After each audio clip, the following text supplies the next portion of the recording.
Voici le top 20 des meilleures ventes de bandes dessinées pour le mois de mars 2024. À la première place, on retrouve un manga, tiens comme c'est bizarre, avec Spy Family, le tome 12, c'est une nouvelle entrée. À la même place que le mois précédent, c'est Histoire de Jérusalem de Vincent Lemire Express chez les Arènes. Troisième place, là aussi, une nouvelle entrée, c'est Murena, le tome 12, là aussi, Mort d'un sage. Il perd une place, le voyage de Shuna de Hayao Miyazaki chez Sarbacane qui se place 4e. Deux titres qui gardent leur place dans ce nouveau classement. 5e place, c'est Misak, Méliné et le groupe Manouchian chez Dupuis. Et 6e place, Les Guerres de Lucas chez Deman Éditions. Ensuite, 3 titres qui gagnent des places, qui montent au classement. C'est de la jeunesse, Mortel Adèle et les reliques du chat Lune, le tome 4. 8e place, c'est La vie secrète des arbres en BD. Et enfin, 9e place, toujours Mortel Adèle, le tome 20, J'Apocalypse grave, qui alors s'ancre dans ce classement. 10e place, une nouvelle entrée, c'est le tome 35 de Lefranc, Bombe H sur Almeria. Petite dégringolade à la 11e place pour My Hero Academia. Le tome 38, c'est Ops. Dégringolade aussi pour le Dragon Ball, le tome 21, Confrontation avec le Docteur Edo. Et dégringolade aussi, mais bon, ça peut se comprendre avec le tome 40 d'Astérix et l'Iris Blanc. Oh,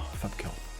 Nouvelle entrée à la 14e place en jeunesse, c'est le premier tome de Brume. Anatole Latuile, le tome 17, Encore des exploits, remonte à la 15e place. 16e position, une nouvelle entrée, c'est Minuscule Folle Sauvage chez La Ville Brûle. La distinction conforte sa place à la 17e position. Une nouvelle entrée, alors c'est pas nouveau, pourtant c'est le premier tome de One Piece, peut-être un petit peu boosté par l'adaptation live action sur Netflix. Gaston Lagaffe, le tome 22, Le Retour de Lagaffe, là aussi, dégringolade à la 19e place. Et on termine ce classement par la 20e position, c'est les chefs-d'œuvre de Lovecraft, L'Abomination de Dunwich, le second tome, et c'est à retrouver chez Kiyun. Encore une fois, on va dire que le classement a un petit peu les mêmes caractéristiques. 6 mangas dans ce classement, 6 bandes dessinées jeunesse. Astérix, Gaston et George Lucas dégringolent un petit peu, sauf George Lucas qui maintient sa position, mais reste présent malgré tout dans ce classement des ventes du mois de mars 2024.